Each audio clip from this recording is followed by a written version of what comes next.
Hello students. आज हम class 10th का फिज़िक्स का सिलेबस डिस्कस करेंगे।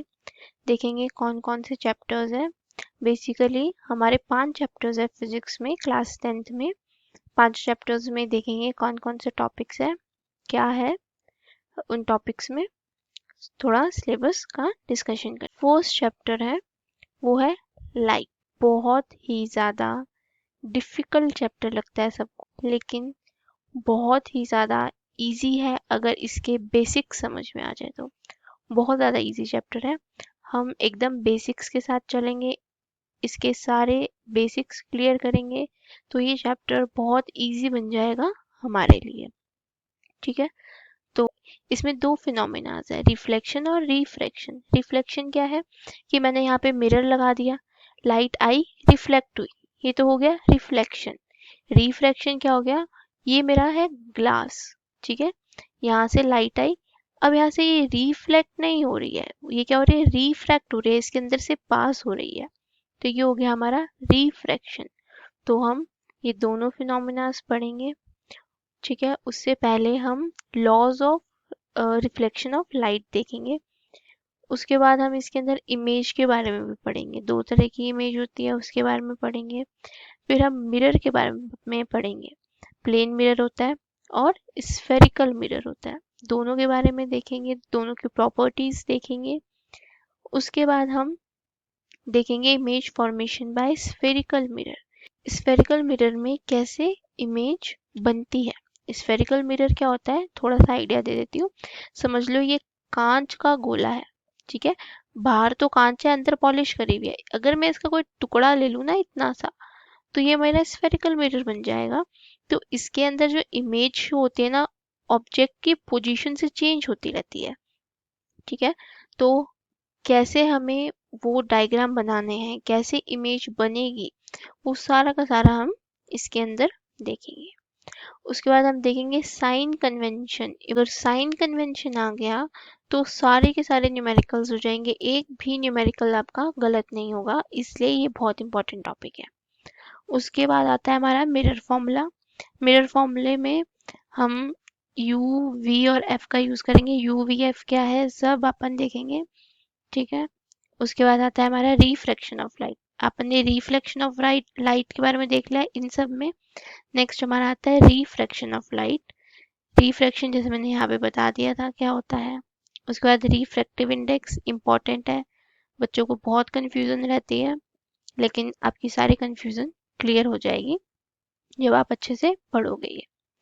नेक्स्ट जैसे हमने मिरर में देखा था, मिरर में क्या होता है, लाइट आई और रिफ्लेक्ट हो गई।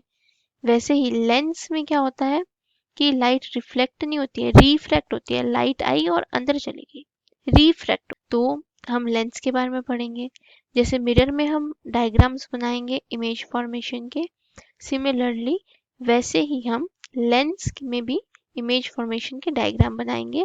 जैसे अगर ऑब्जेक्ट यहाँ है तो उसकी इमेज यहाँ पे कहाँ बनेगी, तो ये सब हम देखेंगे इमेज फॉर्मेशन में। जैसे मिरर फॉर्मूले के अंदर वी यू और एफ का यूज करके मिरर फॉर्मूला बना था, उससे न्यूमेरिकल सॉल्व हुए थे। सेम वैसे ही यहाँ पे लेंस फॉर्मूला है, उसका यूज करके हम कुछ न्यूमेरिकल्स करेंगे। फिर है लीनियर मैग्निफिकेशन। मैग्निफिकेशन क्लास के बारे में तो आप सबने सुना ही होगा कि ऑब्जेक्ट हमें बड़ा दिखने लग जाता है, ऐसे ही ऑब्जेक्ट छोटा भी दिख सकता है, बड़ा भी दिख सकता है। क्या है मैग्निफिकेशन, उसका फॉर्मूला क्या है, कैसे पता चलता है, वो सब हम देखेंगे लीनियर मैग्निफिकेशन में। नेक्स्ट है हमारा पावर ऑफ लेंस। जो लोग चश्मा लगाते हैं उनको पता होगा कि उनसे बोला जाता है कि कितनी पावर है तुम्हारे चश्मे की, तो वो पावर के बारे में अपन देखेंगे। पूरी की पूरी फिजिक्स, पूरी की पूरी फिजिक्स हमारी डेली लाइफ से कनेक्टेड है, तो मैं सारी फिजिक्स आपकी डेली लाइफ से कनेक्ट करके पढ़ाऊंगी तो आपको फिजिक्स बहुत इजी लगेगी। ठीक है, पावर ऑफ लेंस पढ़ेंगे अपन अच्छे से। इसी के साथ हमारा फर्स्ट चैप्टर जो लाइट है वो खत्म होगा। बड़ा चैप्टर है लेकिन पढ़ोगे इंटरेस्टिंग लगेगा और बहुत मजे आएंगे करने में जब समझ आ जाएंगे। ठीक है, नेक्स्ट चैप्टर है हमारा ह्यूमन आई इन कलरफुल वर्ल्ड। सबसे पहले इसके अंदर हम ह्यूमन आई के बारे में पढ़ेंगे कि कैसे हमें दिखाई देता है, क्या प्रोसीजर है पूरा, वो हम देखेंगे ह्यूमन आई के अंदर। उसके बाद आता है डिफेक्ट्स ऑफ विजन। जैसे नज़र कमज़ोर होती है, हम चश्मा लगाते हैं, तो ऐसे ही कैसे हमारे डिफेक्ट आता है देखने में, कौन कौन से डिफेक्ट है उनको कैसे करेक्ट किया जाता है। चश्मा लगाते हैं, लेंस लगाते हैं, ऑपरेशन होता है, तो हम करेक्शन भी देखेंगे और डिफेक्ट्स भी देखेंगे। नेक्स्ट है refraction of light through prism. Prism से जब लाइट रिफ्लेक्ट होती है तो 7 कलर्स में ब्रेक हो जाती है, रेनबो विबग्योर। तो कैसे होती है, क्या होता है, बहुत डिटेल में पढ़ेंगे। ये बहुत ज़्यादा इंटरेस्टिंग फैक्ट है एक्चुअल में, समझ में नहीं आता लोगों को, लेकिन बहुत ज़्यादा इंटरेस्टिंग है। जब मैं पढ़ाऊंगी ना, बहुत मज़े आएंगे। ये वाला कॉन्सेप्ट जब समझ में आ जाएगा। नेक्स्ट है dispersion of white light by a glass prism. White light जाती है और डिस्पर्स हो जाती है 7 कलर्स में, तो कैसे होती है वो देखेंगे इसमें। ये दोनों कनेक्टेड है टॉपिक। नेक्स्ट है atmospheric reflection, sorry refraction. Atmospheric reflection क्या है, रेनबो बनता है। कैसे बनता है रेनबो, एटमॉस्फेरिक रिफ्रैक्शन, ठीक है, ये भी पढ़ेंगे हम। स्कैटरिंग ऑफ लाइट भी पढ़ेंगे, ये भी अच्छा टॉपिक है। तो ये हम सब पढ़ेंगे टॉपिक ह्यूमन आई के। तो एक्चुअल में चैप्टर 1 और चैप्टर 2 कनेक्ट, दोनों ही चैप्टर बहुत अच्छे हैं, थोड़े से लेंदी है लेकिन पढ़ने में बहुत मजे आएंगे। ओके, तो नेक्स्ट हमारा चैप्टर है इलेक्ट्रिसिटी। इलेक्ट्रिसिटी आप सबको पता है, हम अपना फ़ोन चार्ज करते हैं, कैसे चार्ज करते हैं, इलेक्ट्रिसिटी का यूज़ करके। तो इसमें हम इलेक्ट्रिसिटी के बारे में पढ़ेंगे। फिजिक्स में बोल रही हूँ ना, पूरी की पूरी डेली लाइफ से कनेक्टेड है, तो पूरा डेली लाइफ से कनेक्ट करके हम फिजिक्स पढ़ेंगे। तो इलेक्ट्रिसिटी में सबसे पहले इलेक्ट्रिक चार्ज क्या होता है और करंट क्या होता है, ठीक है। जो इलेक्ट्रिक चार्ज होता है वो फ्लो करता है, जिससे करंट फ्लो करता है। करंट मिलता है तो हम चार्ज कर पाते हैं हमारे डिवाइसेस, बहुत तरीके से हम यूज़ कर सकते हैं इसको। तो करंट और इलेक्ट्रिक चार्ज के बारे में पढ़ेंगे।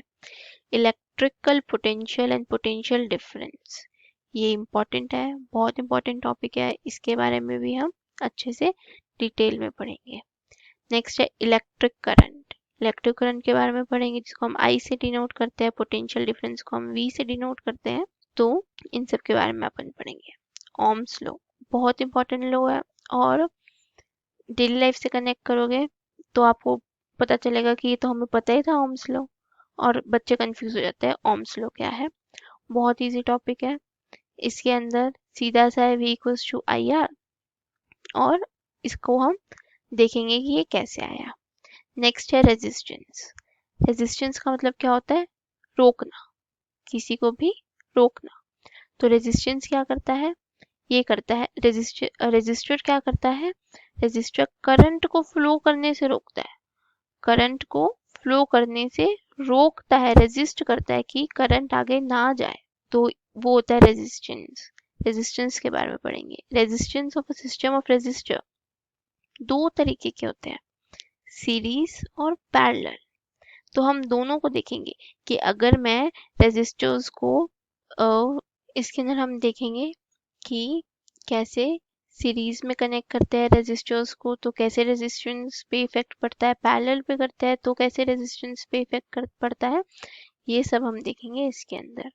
नेक्स्ट आता है heating effect of electric current. जब करंट फ्लो होता है तो कुछ ना कुछ हीट भी रिलीज होती है, तो हम वो हीटिंग इफेक्ट देखेंगे इलेक्ट्रिक करंट का यहाँ पे। नेक्स्ट आता है इलेक्ट्रिक पावर।